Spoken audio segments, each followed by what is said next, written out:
அனைவருக்கும் வணக்கம். நான் பிரபாகரன் ஜோதிடர். ஓம் சிவாய நமக. சிவசக்தி திருச்சிற்றம்பலம். இப்போ நான் என்ன சொல்ல போகிறேன்னா, இன்றைய நாளுடைய நிலைப்பாடை தான் சொல்ல போகிறேன். நீங்கள் கருத்தில் கொண்டு நீங்கள் பயன்பெறுங்க. விஸ்வாசி ஆணி 31 இன்று செவ்வாய்க்கிழமை, ஆங்கில வருடம் ஜூலை 15, 2025.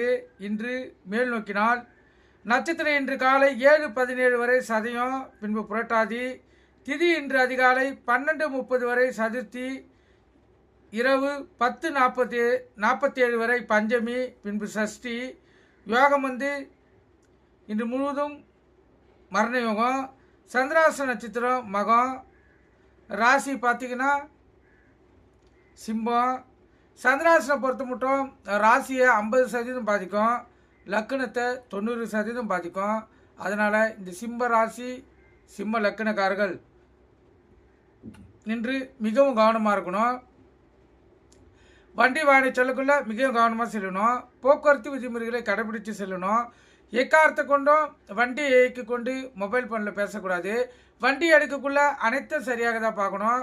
முக்கியமாக பிரேக் பிடிக்கிறதா பார்த்து தான் வண்டியை எடுக்கணும்.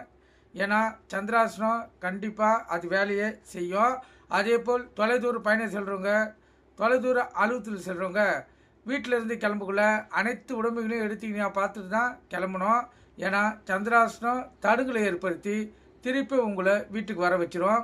அதே போல் வெளியில் செல்லக்குள்ள கவனமாக செல்லணும். போக்குவரத்தெல்லாம் விழிப்புணர்வோடு போனால் தான் சந்திராசனம் உங்களுக்கு காத்துக்கொள்ள முடியும். நீங்கள் கருத்தில் கொண்டு நீங்கள் பயன்பெறுங்க. நல்ல நேர காலை 7:45 to 8:45, மாலை 4:45 to 5:45.